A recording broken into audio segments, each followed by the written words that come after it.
You ready? I'm ready. Go.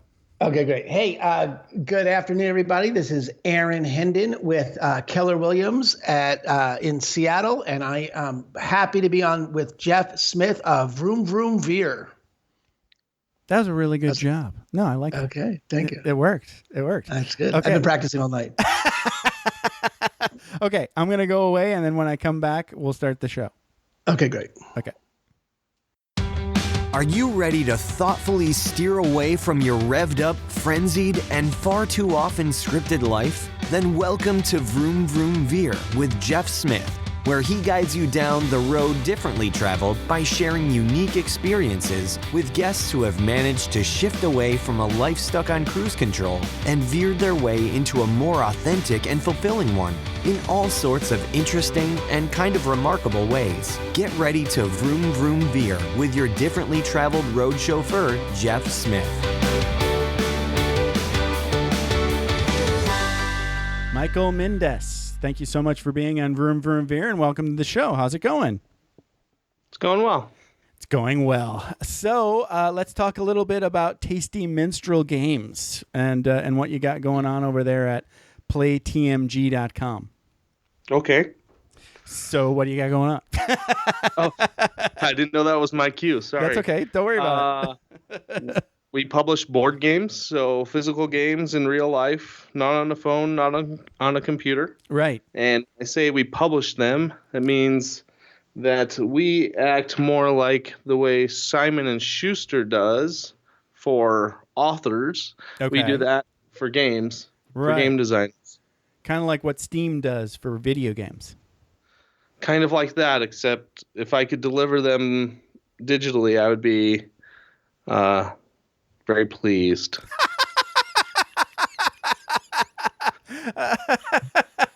Well, some games you can kind of deliver. Like there are tabletop games that are just downloadable, right? You could go that way. Well, the them. problem is people Yeah. have to print out stuff and cut it out and find They're not bits going to do and any of that. all of that. Yeah, they're not going to do any of that. You can't even get people to read. Hey, don't get me started on that. Please, because I share your grief. Yeah. So, and Tasty Minstrel Games, I already intuited that was a reference to Monty Python's Holy Grail, right? Right. So that is correct. So tell the story about how you came up with Tasty Minstrel Games for the name of your company. Well, You I just thought was it was gonna be talking funny. with a friend, and it came up, and we said, "Okay." That was. It's so long ago, I don't remember. So That was good. So for all those non-geeks out there, let's tell them the story. So it was Sir Robin in the Monty Python's Holy Grail movie, right?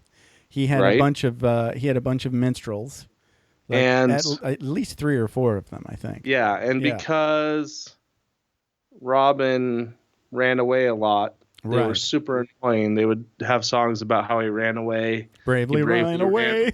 away. Right. Yeah, exactly. And then there's a time when the seasons are not favorable, and winter goes from winter to winter, and it's like a whole year of winter. Right. And so they eat his minstrels. And there was much rejoicing. Yay. Yay. So I figured there wouldn't be rejoicing if they weren't tasty. I don't know. Yeah, well, I think if you're starving in the winter and you eat something, it's going to be tasty, be it a tasty minstrel or not. But that's one way to make a minstrel tasty. I'd be hungry enough. Be hungry enough. Yikes. But it kind of tells you where the bard sits in a D&D party, right? Yeah, absolutely. The hierarchy of the bard. So so for all you non-gamer geeks out there, bards are kind of like a little bit useless in a fighting campaign, but usually their thing to do is to sing and keep the spirits up and give people that are actually fighting bonuses. Is that Yeah. basically the way?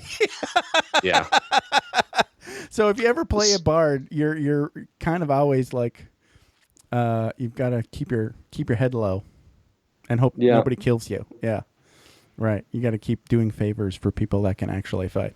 Okay. Well, this is Vroom Vroom Veer, so we have to go back in time and talk about Michael Mendez, say like as a younger man. So where did you grow up? I grew up in Tucson, Arizona. Tucson. Awesome. What sort of I'm already guessing that you were kind of like a game nerd. Is that would I be accurate in characterizing? I don't know if nerd is the right term. Okay, not nerd. Yeah, okay, fine. I mean, if that's the word for someone who was in the chess club from first grade through all the way through the end of high school, then yeah, maybe. Now, are you a nerd kind of guy, or do you like geek? I like them both, but I mean, whatever. Yeah, you're a whatever kind of guy. Okay. No, and when I say nerd, it's not to disparage. I don't know if because I consider myself a nerd, and I'm proud. Geek/nerd proud. I wouldn't want to be cool. There's way too much stress involved in being cool. Putting up that show. So okay, so you're a chess club nerd / geek, and wow, all right. So tell us a story about what your life was like growing up in Tucson. Sure. I played any game and every game that I could, whenever I could. Right. I distinctly remember when I must have been 4 or 5. Wow. I ran out of people to play Candyland with. So I was in my room and just playing Candyland by myself. And not as fun. I thought, well, let's not go overboard there. Okay. I remember thinking at 4 or 5, I thought, oh yeah, this is fun. But then I thought, oh, it'd be better if there was this change to the board and this change to the board. So I kind of just imagined them in my mind, and then when those came up, I would take the option if I wanted to, introduce some choice to the game, and play it through in my mind. So even at that age, I was doing that. About 7 or so. Well, I was in first grade, so I guess that's 7. Yeah, about. I started playing chess with my dad. I liked that a lot. I asked him to play all the time. And then he got me into the chess club. I was born in 1981, so we're talking about early video gaming sort of stuff became available when I was a kid, like more popularized. I have a hard time with saying that word. Things like Nintendo. Yeah. Computer games like SimCity. Oh, I love SimCity. SimEarth, all sorts of things. Yeah. I played any game and every game I could get my hands on for a long time. And when I was in junior high school, a game came out called Magic the Gathering. I got introduced to that when that was in Unlimited. So that was maybe a year or a year and a half into after that game was released. I got super into that. I mean, competitive too. Wow. Right. I played in, it was either 3 or 4 Pro Tours.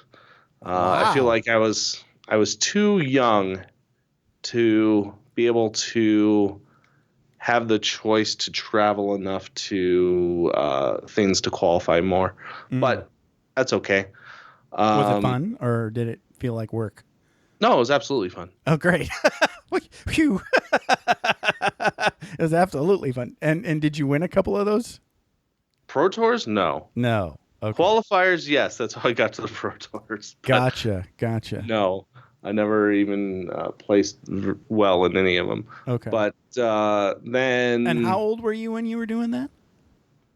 Oh, let's see. I certainly was mostly done by the time I was 20. So Okay. I think I was 15, 16, 17 mainly. Right. So, right. yeah, definitely young enough that it's like, hey, mom and dad, can I go do this thing where I travel with my friends for to LA to play in a tournament for over the weekend? And they're like, nah, how about not?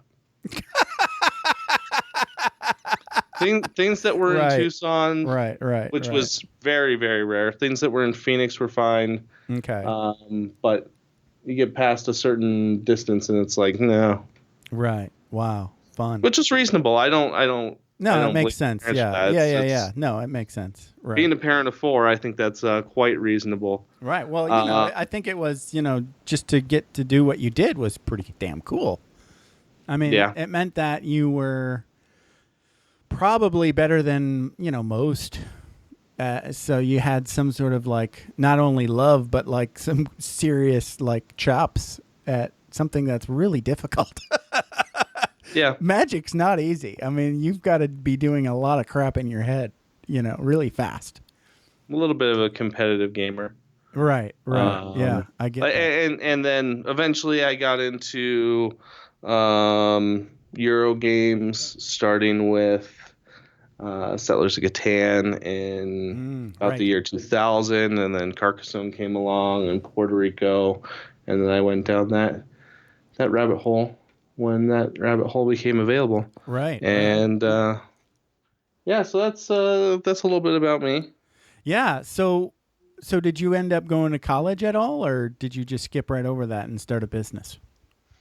I did go to college, Oh, but great. before I went to college, now I'm going to do with the claw hands, which means I went to college, as in I didn't go to college. I know people can't see the claw hands. Right. Okay.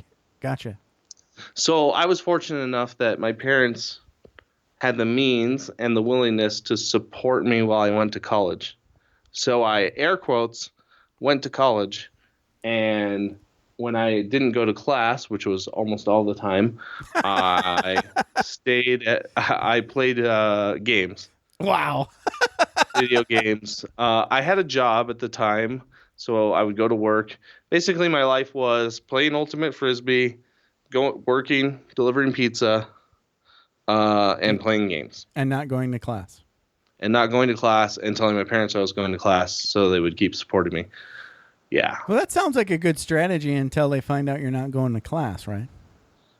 It's not a good strategy for yourself. Okay. It's a good strategy for being like, yay, cool, I get to play games. Right. It's a bad strategy for your conscience. So you weren't like hacking it or anything. You were just basically saying, well, I'm going to do this until I can't get away with it anymore. No, after a year, it might have been before that, I wanted to fess up, but was scared, and then waited a whole nother year. Of course, that didn't turn in. I wasn't so scared. I was like, I'm going to go to class. Not that scared. So were you just like getting like F's all the time, or were you showing up to take tests? Were you kind of like putting in minimal effort, or just blowing everything off? No, if I was putting in the minimal effort, I would just say I learned it from my dad. I wouldn't even show up and do the tests or anything. That is what it got to. Wow. So you were, and I would try to go back, and it's like, oh, repent, go back. And then I would say, this sucks. I want to go play games. Yeah.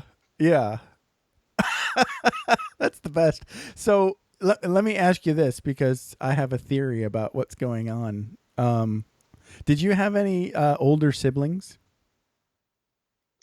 Or one? One older sibling? Okay. All right. Well, the reason that I ask is like I had 2 older siblings. My sister's 6 years older than me, and my brother's 3 years older than me. And I saw that, they would do stuff, like what you were doing, Mm-hmm. and then they would get in trouble, right? So, and then they would learn, and the next time they'd try to get away with something, they'd get a little bit better. But I had the benefit of looking at both of those folks screwing up, like big time, Sure. trying to get away with stuff. So the total sum effect on me was I was always trying to get away with stuff, but doing it in a way where I never, ever, ever got caught. Super sneaky. So if I were in that situation, I would be like more of a kind of a hacker kind of mindset. I think that's where my mind was going. Okay, you're going to not go to class, but then maybe steal some notes or show up just to take the test, just so you get like a C, and kind of like glide through. But no, you were just wholesale back. I'm not doing this. Yeah. Yeah, gotcha. So that's why I thought maybe there was no older siblings around. Because you were kind of like fumbling through there and you didn't have that sneaky gene going on. No. One older sibling who was like 7 years older than me. Oh, right. Kind of too far away to even be a good example of how to get away with stuff. Certainly. Yes. All right. So I take it you didn't graduate college. No, I did. You did? After I told my parents, my mom was crying. Okay. Of course. And because, that's an emotional response that happens. My dad was like, ah. and then he like sat there for a minute and probably tried to not yell at me. Right. And then, because I say this and he's like, what? Right. And I repeat myself, what? Right. And he just wants to kill you. And then he's like, okay, calm yourself. This is a critical moment in Michael's life. He's screwed. I can imagine what he was thinking now that I had kids. It's a critical moment in Michael's life. Clearly, he has screwed up. The next thing that you say could have a huge impact. Right. Breathe, calm. Okay. Do you want to go to college? That was his question. And I was like, sure. I don't know if they came through on the microphone, but it's very timid. Yeah, no, I got it. It's kind of, yes. Sure. And then, right. And so he asked again, yes.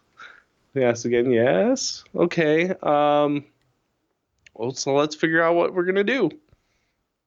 And then he suggests there was a school in Canada called McGill that he was a big fan of. Okay. So I went to the University of Arizona the first time, which was in-state and very inexpensive.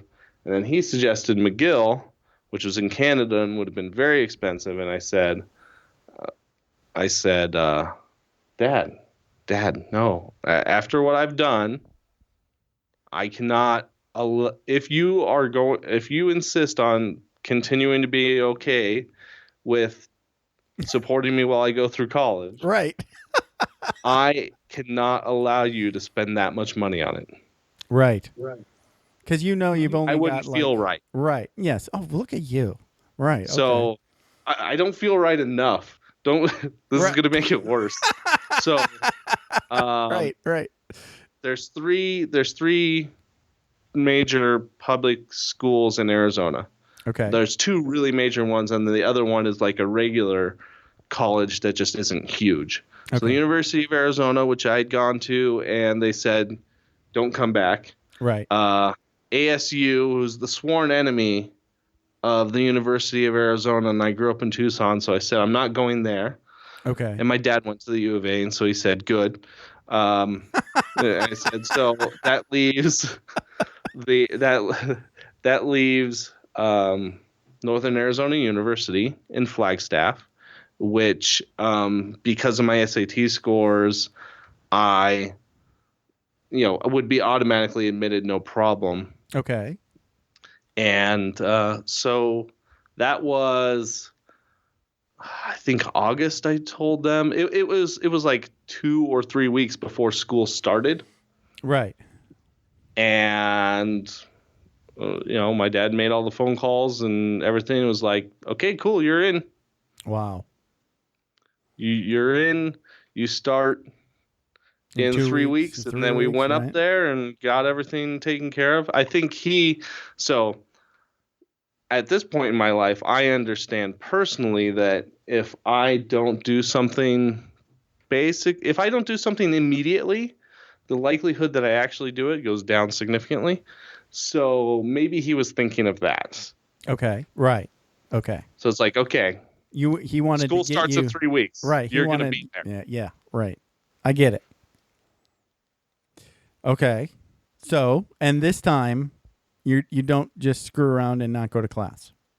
Yeah, I think one of the problems was that the first time was that I was into, like, I didn't know what I wanted to do, and I went into the engineering program. Okay. And it was Not for annoyingly you. difficult. Right. Okay.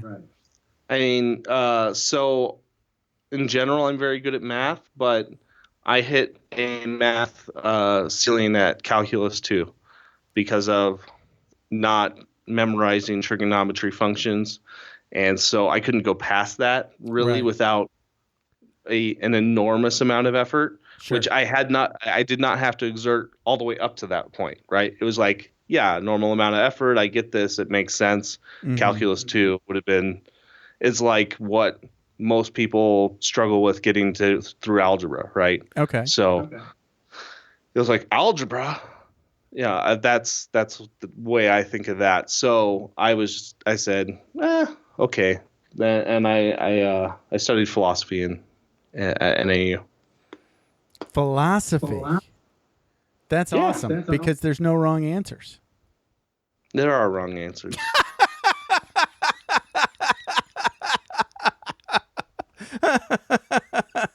Well, okay. All right. Yeah, you're right. There are wrong answers.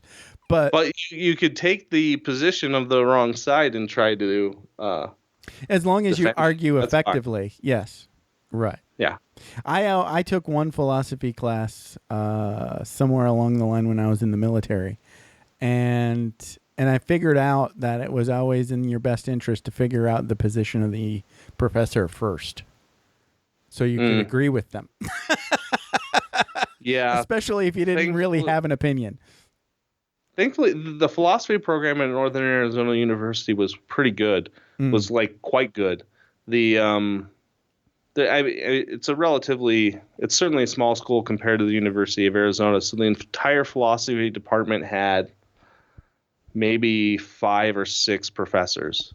Okay. Right. Wow. Nice. The the total number of majors in philosophy at Northern Arizona University for any given graduating year was like 20 to 30 individuals. Okay. So, you end up taking not the same classes, but multiple classes from the same professors.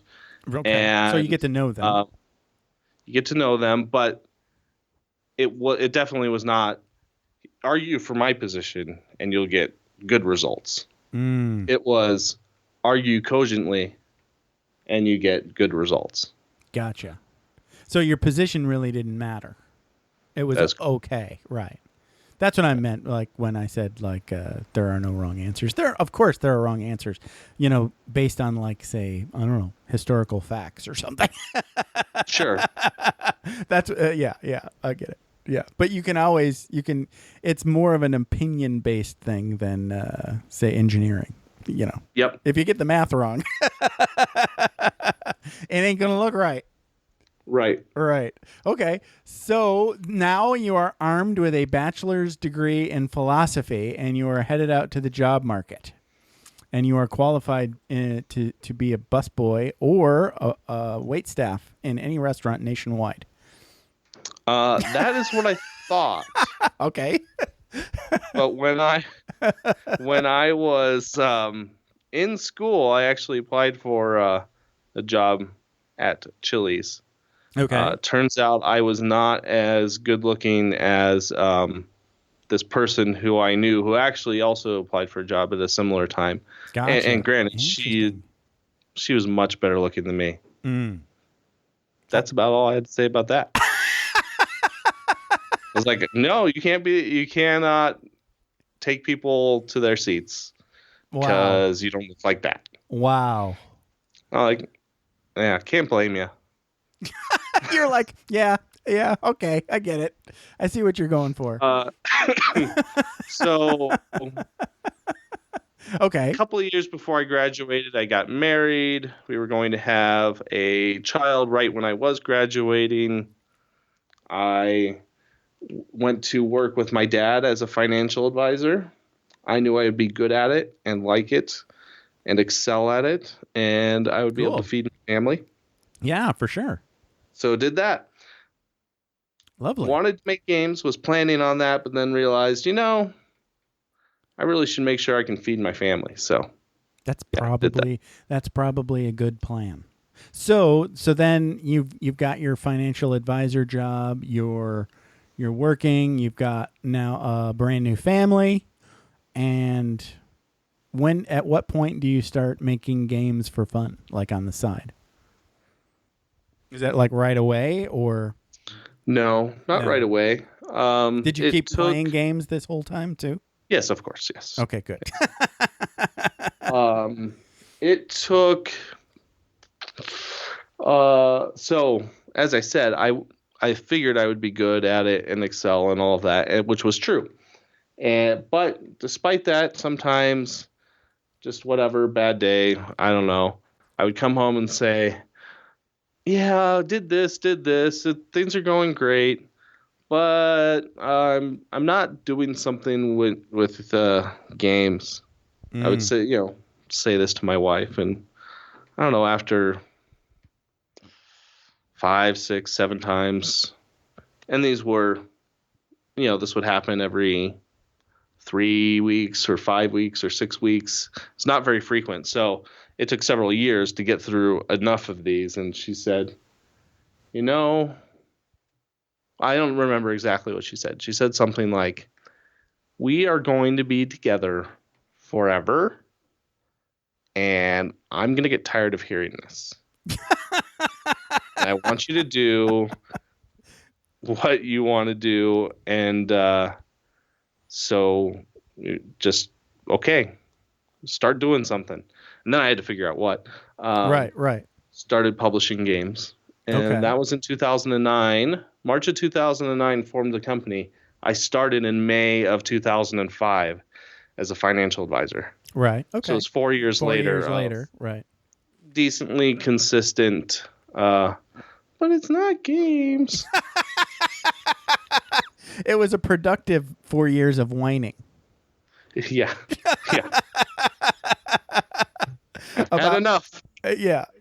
Well, that's a very good, spouse relationship. That she was like, she took the whining for 4 years and said, "Okay, stop it, and do something about it."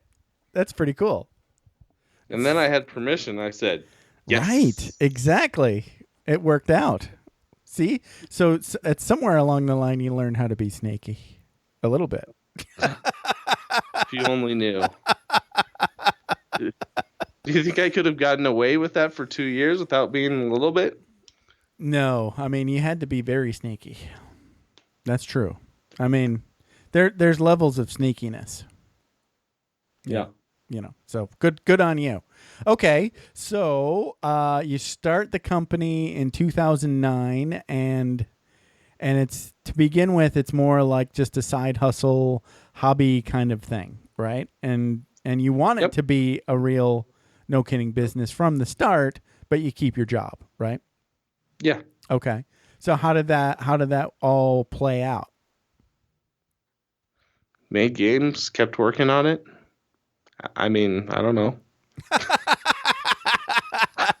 I don't know how to answer that one. Yeah, that's fine. That's fine. Well, okay, but I mean, you made games. Were you designing your own games or publishing other people's games, or Other both? people's games. Okay. Other people's games. At that point in time, early on, I would spend time thinking about game designs and trying to design games. And at some point in time, there was a important growth step in the business when I decided that I am not going to be designing games. Oh, okay. I for the type of games that we are making, I was not going to be. I did not have the consistency associated with game design to get it to the point where I would be comfortable publishing it. where it would be good enough that I would publish it. So I said, oh, I should not do this. Good for you. So that was helpful. Yeah, that's a nice little piece of insight that you learned about yourself. Nothing wrong with that. Was it mostly because the quality of the game just wasn't up to your standard, or the whole the quality of my designs weren't up to my standard when I put them together the first time, and then the idea of having to go through all the effort of getting them to where it would be up to my standard, and it just wasn't worth it. Potentially the years of training doing that before I could get to the point where I felt okay. Where there's other folks that are already churning them out. Right. And at this point in time, there are certain types of games that I feel I could design, and I still don't feel like I would be really able to design the kind of games which I decided I wasn't going to design. Sure. Right. Gotcha. No, it's why not? It's just a choice, right? I mean, and obviously, you kind of, and I've learned too that it's like it's best just to focus on what you're already good at sometimes, right? And, because absolutely. there's always a cost to skill building, and you've got a limited amount of time, before we all die. Yep. Right? So, yeah, it's just a choice. So that makes sense. So, okay. So now, are you still working at your financial management job now? Now, no. Okay. I scaled back in, I think, 2012. I scaled back in 2012. I think maybe it was 2013, and scaled back even further in 2014, and it was completely eliminated in 2015, I think. Okay. So only recently have I completely stepped away from that. Gotcha. But that's good, though. I mean, it's pretty cool that you can just sort of like, okay, the business is going, we're making a little bit of money, I can spend more time on it, but I still have the safety blanket of a paycheck. So you went like a little part-time. That's super smart. Yeah. And that also means like as you're building your business, I read this on I think it was your bio on LinkedIn, you guys never took any outside funding, which I love. That just means that you're not beholden to anybody. So, unless you count Kickstarter. Well, no, Kickstarter doesn't count because you don't have to give the money back. Correct. They're pre-buying. That's the way I look at those Kickstarter kind of things. Yeah, that's what it. Yeah, I agree. Yeah, it's a different model. It's not like an investor. As soon as you get it, like that whole what is it, like the Silicon Valley kind of investment thing, where it's like the point of the thing is not even to make the thing. It's just for them to have an exit.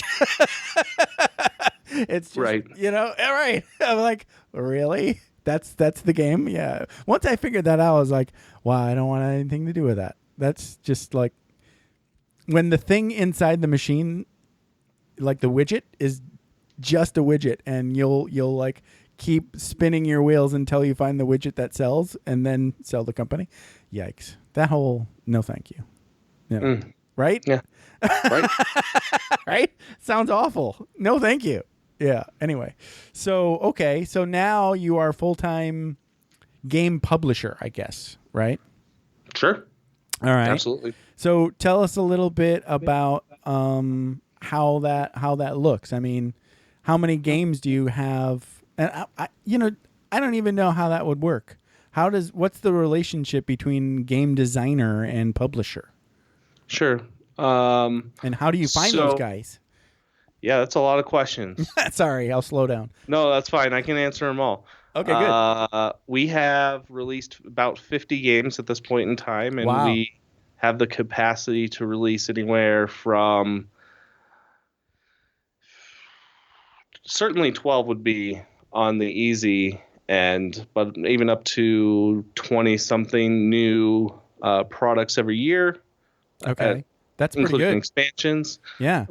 Today, it looks like there's me and 11 other people that work at TMG. We just make games and build our audience and get things through manufacturing and shipped across the world and so on. Right. And then as it relates to a game designer, we get pitched game designs. Okay. And the ones that we like, we test, and we have several gates where we verify that we want to put work into this. Okay.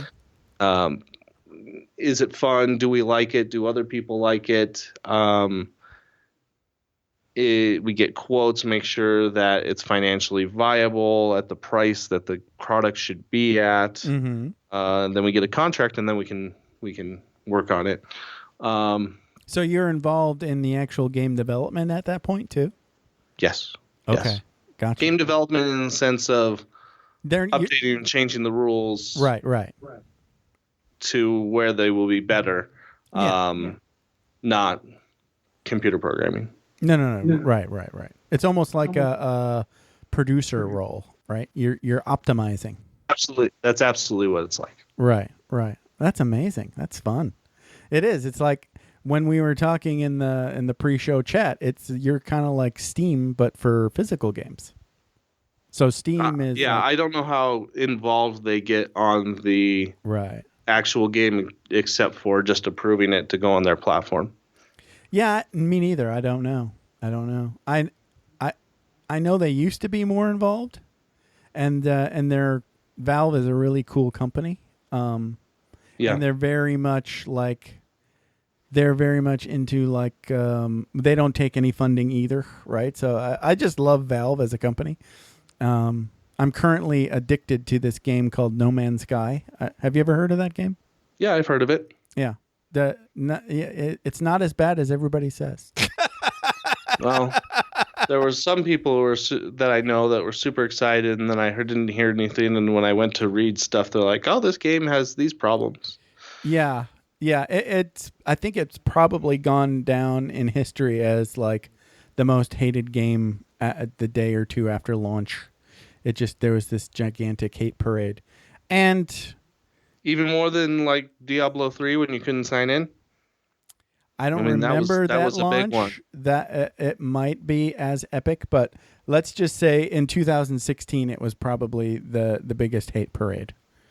Sure. And it was all about they screwed up in the talking about it too much kind of thing, because it was everywhere, and they had all these mock-up demos.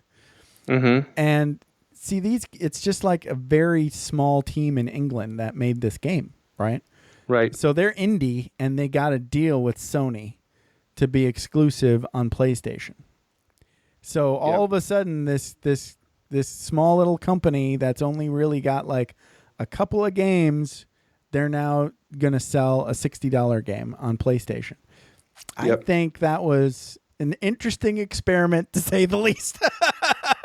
But thankfully, what when as an objective observer, I kind of like I agree with almost everything the haters are saying. But I just see through. They said like, okay, it's boring and it's over too quick, and it's kind of true. Because what they did was they made this vast universe, but it's kind of empty, right? So their $60 launch price was too high, and they, but what they did make has huge potential. All you got to do is put a lot of stuff in it. It needs more things to do. All you need is a player base like Eve. Yeah. Online has. Right. Yeah. It's like all they did was like a tech demo for a really cool platform that now needs content. And that's happening. They've done like 2 major updates since they launched, and now because I'm so addicted to it, addicted/bored, every time they come up with an update, I like it's like crack, and I use it up really quick. Sure. And And then a couple days ago, I started loading mods, and they're amazing. So, yeah, I think the game will be okay. It just needs more content in it. So, it's if you ever get a chance to get it on sale on Steam, I highly recommend it. You know, Okay. wait until it's $38 something. Okay. Yeah. So I wanted to get into this thing. Did you ever play Dungeons and Dragons or role playing games? No, not really. No, And if we have wow. time for a story, I can Of course, we tell have you time for a something. story. Yes. So my brother, who's 7 years older than me, Okay. right? Yeah. He was into D&D. All right. That And he's tells 7 the years whole older story. than me. So I'm like, Right. Jacob, I want to play. And I would just pester him. And then one day, okay, let's do this. All right. And I had observed some, so he's like, okay, he starts running a game, right? Jacob, wait, I have to roll up a character. No, it'll be okay. We'll roll up a character after the first thing. Oh, okay, that makes sense, I guess. Michael, you're walking down a hall. You come to the end of the hall. You can go right or you can go left. What do you want to do? And this is intense. This is my moment. I'm thinking. Okay, I'll go left. You fall in the pit and die. No. I'll go right. Fall in the pit and die. No. Jacob killed me. That was my very first role-playing experience. Right. And then haven't gotten too much into it ever since. And then you were done. Gotcha. Yeah, I remember I was at one of those, like, I think it was what, boys club kind of thing, you know, where kids hang out after school. Okay. Yeah, and they had like a library and a gym and a rec room and all these things that kids can do and stay out of trouble. And in the library one day, a friend of mine, or actually as a group of friends, we found the original blue box version of D&D. Mm-hmm. Oh my God. And we were hooked. So I was kind of like what your brother did. But yeah. I didn't have a brother playing D&D, you know. I was the nerd, he was the jock. Sure. But wow, that was I spent a lot of time playing Dungeons and Dragons. I never really got into tabletop games. You know, I kind of want to now because I've been watching that YouTube show Tabletop with Will Wheaton forever, and it looks like a blast. Yeah, they are. Yeah, they are. So, you told me that you have coming up soon. One of your games is going to be played on tabletop, and you got to go and hang out with that whole crew. So, without screwing up your non-disclosure agreement, what was that experience like? Or tell us a story about it anyway. Yeah. So, the game is Harbor that will be on there, right? And our games have usually a very concise but important to follow rule set. Okay. And they they're not concentrating on what the rules are per se because the show is meant to be entertaining. Right. Okay. Right? So if they're concentrating on the rules, it's really hard to be entertaining at the same time. Okay. So they're kind of like making up house rules quite a bit. Well, in season 3, they got into a little bit of nerd rage coming at them about not having the rules correct or playing incorrectly on the show. Okay. And so for season 4, they decided that they would have representatives from the company come and make sure that the game was played correctly. Oh. And gotcha. so we had 2 people go, myself and Daniel, who works here. And it felt so there were people who were doing the producing of the show, like the directing and producing and observing things and helping to make sure that the people who were playing the game didn't have to worry about anything.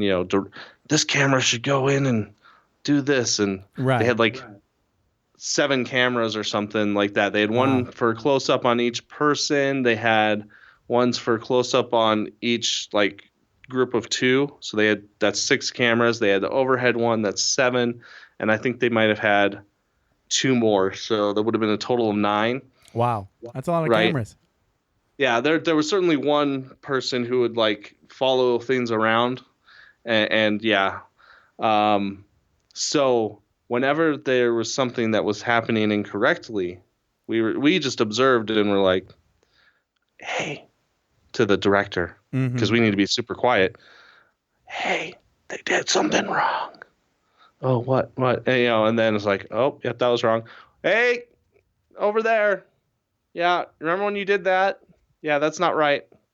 So that happened a lot, which is reasonable. Reasonable. Yeah, I mean, they actually were very appreciative. Okay. Apparently, though, when they've had this experience before, they would get interrupted by the publisher a decent amount of times, and the publisher would be wrong. Oh, really? Wow. Yeah, but we didn't have that problem. We were right about what was going on. Right. Wasn't correct. Well, that's kind of screwy, right? Right. So, after the show, like, so we felt like that was a lot of, we were interrupting a lot. And then, Will said, yeah, it's fine because you guys were right. A lot of times we get interrupted and then they're wrong. And that's really frustrating. Yeah, it's a little frustrating he didn't follow up with saying, but I speculate, yeah, it's frustrating to be interrupted. But if we were wrong, that's what you were here for. Right. Well, yeah, because you're there to, forego the nerd rage. Yeah. Right. So if they get mad at you doing what you're there to do, that would be silly. Right. There was no animosity towards that. Right. Now, I could understand if you screw up your job, then, yeah, what the hell are you doing here? That's great. Sounds like you had a blast. Was it fun? Yeah, it was fun. Yeah.